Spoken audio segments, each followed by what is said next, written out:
저는 평범한 20대 학생입니다. 신학을 전공하지도 않았습니다.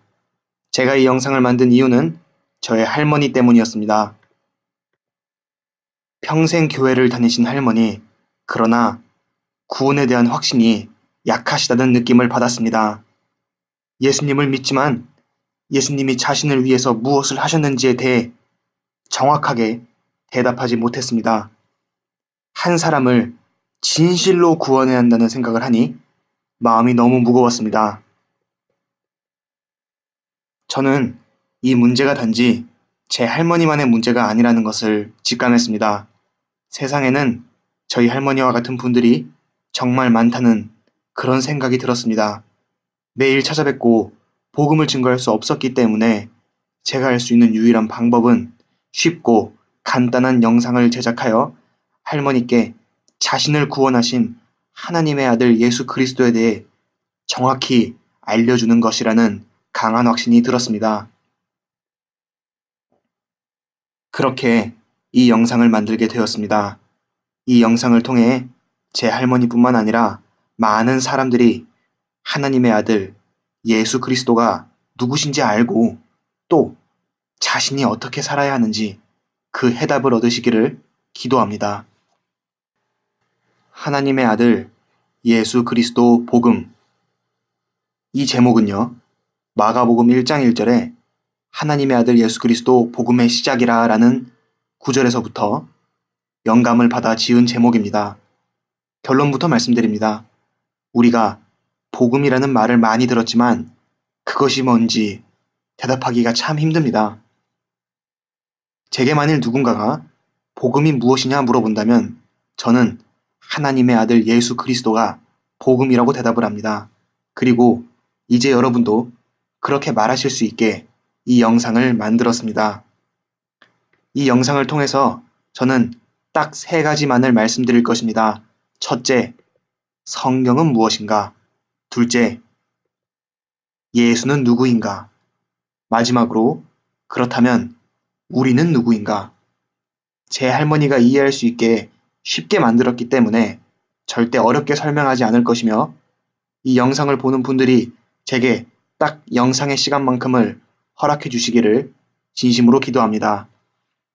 가장 먼저 성경은 무엇인가에 대해 설명하고자 합니다. 먼저 우리는 성경을 알아야 합니다. 이렇게 하나님과 인간이 있습니다. 태아가 엄마를 볼 수 없듯이 우리 피조물인 인간은 하나님을 볼 수 없습니다. 그러나 인간이 하나님을 볼 수 있는 유일한 방법이 있다면 그것은 오직 성경뿐입니다. 우리가 하나님을 믿는다는 것은 성경에 적힌 말씀이 모두 사실이라는 것을 믿는 전제하에 이루어질 수 있는 것이겠죠. 이렇듯 성경은 하나님과 인간을 연결하는 유일한 방법입니다. 따라서 성경은 하나님에 대해서 기록하고 있고요. 그리고 인간에 대해서 분명히 기록하고 있습니다. 그렇다면요, 성경은 어떻게 구성되어 있을까요? 만약 여러분들에게 성경이 어떤 책이냐라고 물어보시면 가장 쉬운 대답이 바로 여기 있을 것 같습니다. 첫 번째로 성경은 창세기에서 시작해서 요한 계시록으로 끝나는 66권의 책입니다. 앞서 성경은 하나님에 대해 그리고 인간에 대해 분명히 기록하고 있다고 했습니다. 그렇다면 먼저 성경은 하나님에 대해서 어떻게 기록하고 있을까요? 창세기와 요한계시록을 가지고 이를 설명해 보고자 합니다. 먼저 창세기에는 무슨 내용이 기록되어 있을까요? 창세기 1장 1절은 다음과 같이 기록합니다. 태초에 하나님이 천지를 창조하시니라. 따라서 창세기에는 창조자이신 하나님에 대해서 기록하고 있습니다. 그렇다면 계시록에서는 무슨 내용이 기록되어 있을까요? 요한계시록 20장 12절을 읽어보겠습니다. 죽은 자들이 자기 행위를 따라 책들에 기록된 대로 심판을 받으니. 따라서 계시록에서는 심판자이신 하나님에 대해 기록하고 있는 것입니다. 요약하면 성경은 하나님을 창조자요 심판자로 기록하고 있는 것입니다. 그렇다면 성경은 인간에 대해서 어떻게 기록하고 있을까요? 이 또한 창세기와 요한계시록으로 설명해 보고자 합니다. 창세기 1장 27절 하나님이 자기 형상 곧 하나님의 형상대로 사람을 창조하시되 남자와 여자를 창조하시고 분명히 다른 피조물과는 다르게 하나님의 형상대로 지어졌다고 기록하고 있습니다. 그렇다면 여기서 말하는 하나님의 형상은 무엇을 말하는 것일까요? 창세기 2장 7절에서 그 답을 찾고자 합니다. 여호와 하나님이 땅의 흙으로는 사람을 지으시고 생기를 그 코에 불어넣으시니 사람이 생명이 되니라. 다시 말해서 이렇게 흙으로는 우리 몸을 만드셨는데요. 생기를 그 코에 불어넣어서 생명이 되었다. 즉 우리가 영혼을 가진 존재임을 말을 하고 있다는 것입니다. 그래서 우리를 영적 존재라고 말합니다. 그런데 여기서 영이라는 것은 과연 무엇이냐? 쉽게 영을 설명하자고 하면 영이라는 것은 곧 영원한 존재를 의미합니다. 영원하다는 것은요, 절대 소멸되지 않고 끝이 없는 존재인 것입니다. 다른 피조물들이 이 영이 없지만 오직 인간만큼은 이 영이 있습니다. 그래서 인간을 하나님의 형상이라고 하는 것입니다. 하나님은 영이시요 하나님은 영원한 존재이기 때문입니다. 그렇다면 하나님은 인간에게 왜 이 특별하게 영을 주셨을까요? 그렇죠. 바로 하나님처럼 살게 하시려고 영을 주신 것입니다. 이렇게 하나님의 형상대로 사람을 창조하시고 하나님은 다음과 같은 말씀을 하십니다. 창세기 2장 16절 선악을 알게 하는 나무의 열매는 먹지 말라. 네가 먹는 날에는 반드시 죽으리라 하시니라. 인간은 피조물이기 때문에 피조물은 하나님의 말씀에 순종해야 하는 의무라는 것이 있습니다. 반대로 죄라는 것은요. 하나님의 말씀에 불순종하는 것이 곧 죄입니다. 그런데 성경을 보시면요. 아담이 어떻게 했죠? 예, 아담은 하나님의 말씀을 어기고 선악과를 먹었습니다. 다시 말해 아담은 하나님의 말씀에 불순종하게 되었고요. 다시 말해서 아담은 죄를 가진 것입니다. 죄의 삭은 사망이라고 성경에 분명히 기록을 하고 있습니다. 선악과를 먹은 아담에게 하나님께서는 창세기 3장 19절에 다음과 같이 말씀하십니다. 너는 흙이니 흙으로 돌아갈 것이니라. 앞서 분명히 흙인 인간에게 영을 주셨는데 이제는 흙으로 돌아갔다. 다시 말해서 이렇게 영이 죽은 것입니다. 이 영이 죽은 것에 대한 결론은요. 계시록 20장 14절에 기록되어 있습니다. 사망과 음부도 불못에 던져지니 이것은 둘째 사망 곧 불못이라. 앞서 말씀드렸듯이 영은 끝이 없는 영원한 존재이므로 그 불못의 형벌은 끝이 없는 것입니다. 앞서 서론의 결론에서는 죄로 인하여 하나님과 인간의 관계가 완전히 깨졌음을 보여주었습니다. 본론에서는 이 깨진 하나님과 인간의 관계를 다시 이어주신 중보자 예수가 누구신지를 말하고자 합니다. 요한복음 3장 16절에는 하나님이 세상을 사랑하사 독생자 예수를 주심을 기록하고 있습니다. 이 독생자를 주셨다는 것은요, 하나님이 자기 목숨보다 귀하게 여기시는 것을 우리에게 주신 것임을 우리가 알아야 합니다. 왜 아브라함을 믿음의 조상이라고 할까요? 그는 자신의 목숨보다 귀하게 여기는 독자 이삭을 하나님께 내놓았습니다. 그것을 보시고 하나님은 인간에게 독생자를 주실 것을 약속하십니다.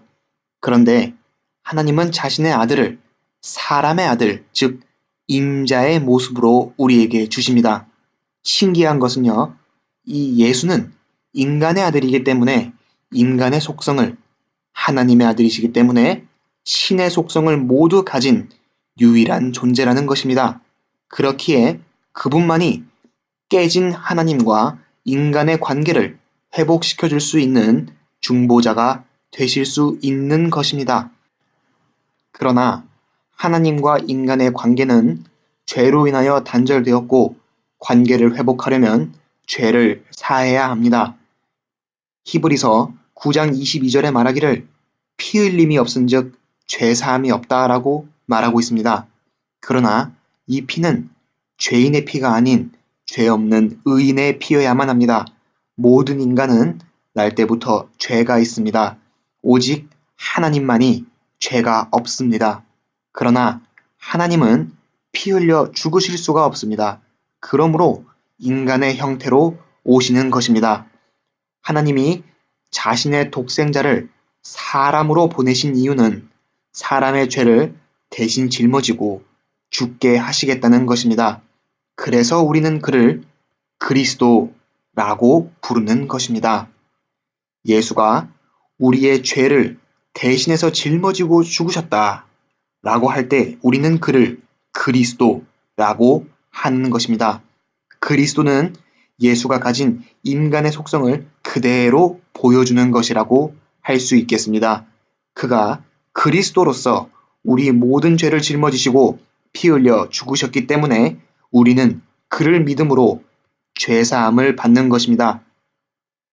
요한복음 16장 9절은 이렇게 기록하고 있습니다. 죄에 대하여라 함은 그들이 나를 믿지 아니하며, 다시 말해 이제부터는 예수가 그리스도이심을 믿지 않는 것이 죄가 됩니다. 또한 믿지 않는 자, 그 자들은 원래 우리의 운명대로 심판을 벌써 받은 것, 즉 영원한 벌에 놓일 심판을 피할 수가 없는 것입니다. 성경에는 예수가 죽음 이후에 부활하신 것을 분명히 기록하고 있습니다.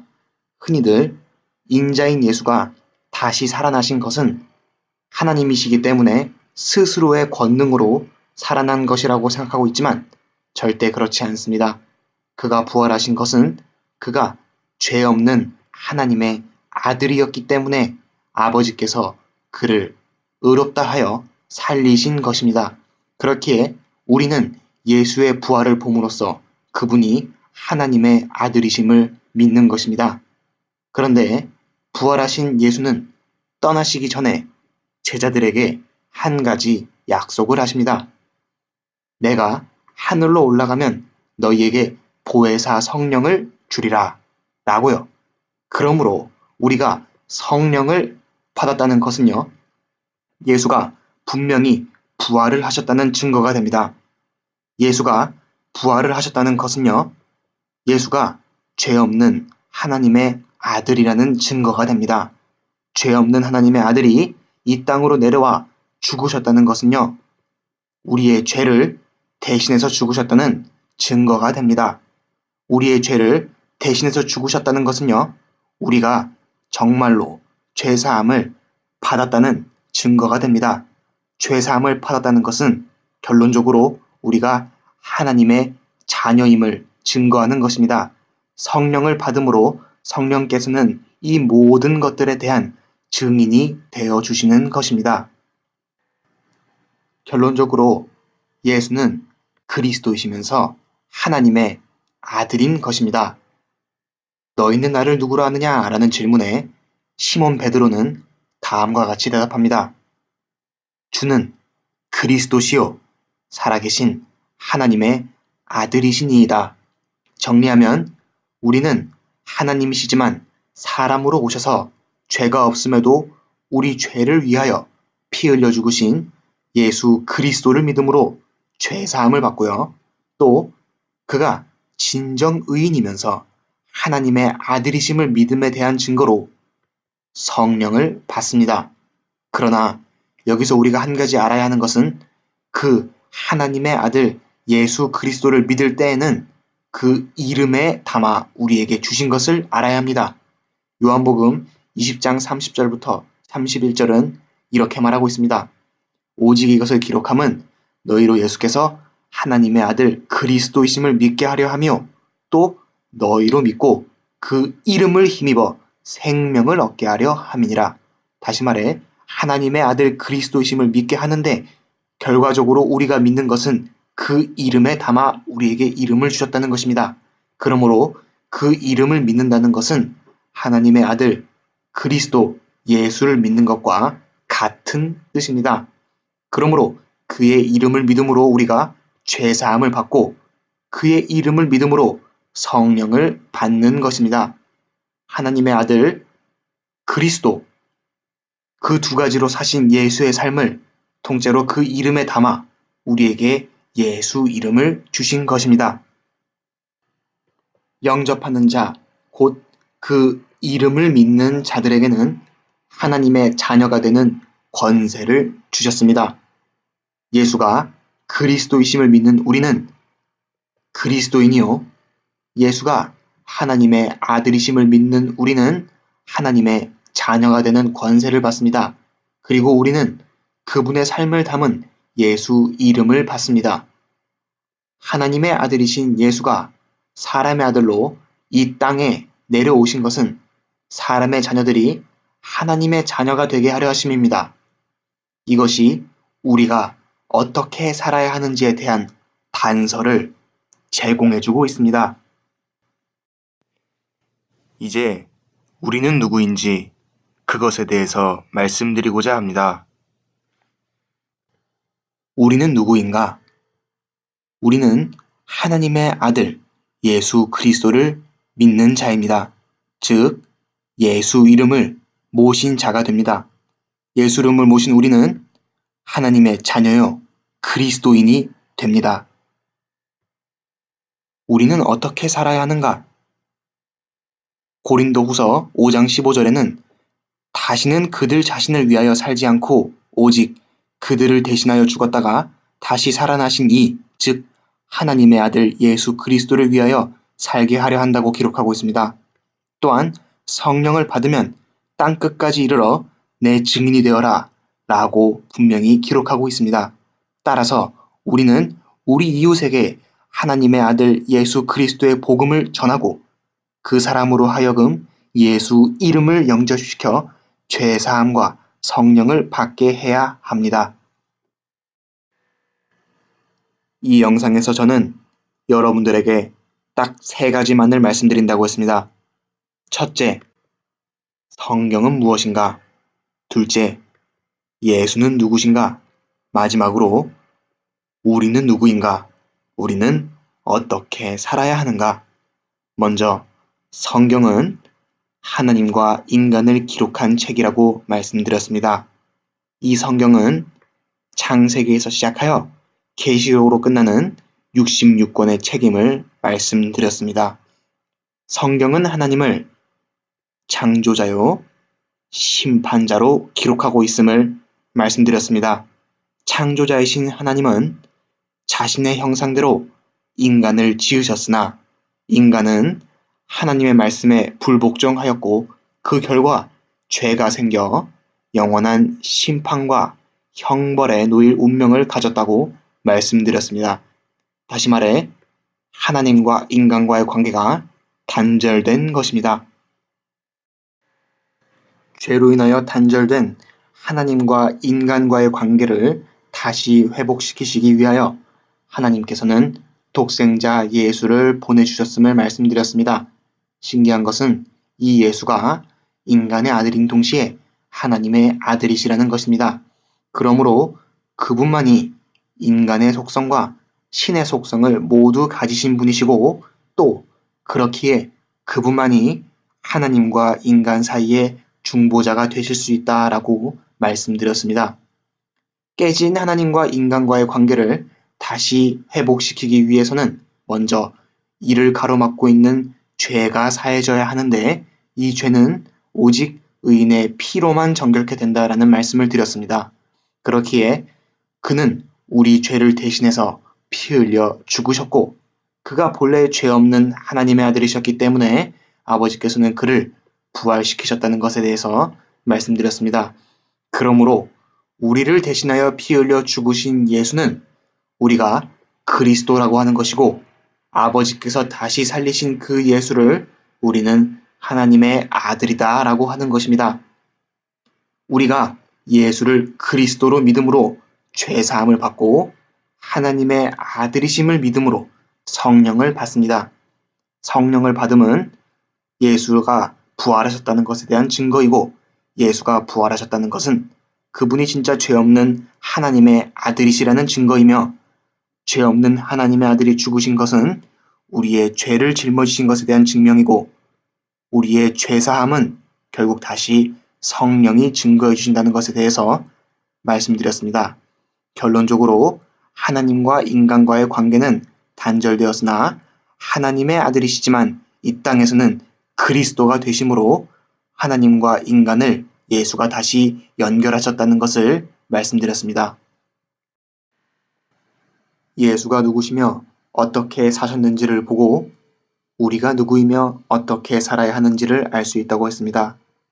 우리는 하나님의 아들 예수 그리스도를 믿는 사람들인데, 그 하나님의 아들 예수 그리스도를 예수 이름에 담아 우리에게 주셨다는 것을 말씀드리면서, 우리가 예수 이름으로 죄 사함을 받고 성령을 받게 되는 것임을 말씀드렸습니다. 이 성령이 우리에게 오실 때에는 우리에게 예수 이름을 가지고 오시게 되는데요. 성령을 통해 예수 이름을 영접한 우리는 그가 그리스도이심을 믿는 그리스도인이며 하나님의 아들이심을 믿는 하나님의 자녀가 되는 권세를 받았다고 했습니다. 그러나 여기서 정말 말씀드리고 싶은 것은, 예수는 하나님의 아들이시지만 이 땅에서는 그리스도의 삶을 사셨기 때문에 우리 역시 하나님의 자녀가 되는 권세를 받았으나 이 땅에서는 그리스도인으로 사는 것이 옳다는 것입니다. 너무 중요해서 다시 한번 강조하면, 우리는 하나님의 자녀이나 이 땅에서 그리스도인으로 살아가야 하는 것입니다. 예수께서 그렇게 하셨던 것처럼 말입니다. 이 영상의 제목은 하나님의 아들 예수 그리스도 복음입니다. 이 말은 먼저 하나님의 아들 예수가 그리스도가 되심을 포함하며, 또 예수 그리스도는 하나님의 아들이시라는 것을 포함하고 있습니다. 그리고 가장 중요한 것은 하나님의 아들 예수는 이 땅에서 그리스도의 삶을 사셨다는 것입니다. 이처럼 우리도 하나님의 자녀의 권세를 받았으나 이 땅에서 그리스도인으로 살아야 하는 것입니다. 그리스도인으로 산다는 것은 말씀드렸듯이 내 이웃에게 하나님의 아들 예수 그리스도를 말하고 예수 이름을 영접하게 함으로 죄사함과 성령을 받게 하는 삶을 살게 하는 것입니다. 즉, 우리는 전도자의 삶을 살아야만 합니다. 그래서 다음의 영상을 다시 만들 때에는 전도하는 방법이라는 주제에 대해서 다시 찾아뵙겠습니다. 감사합니다.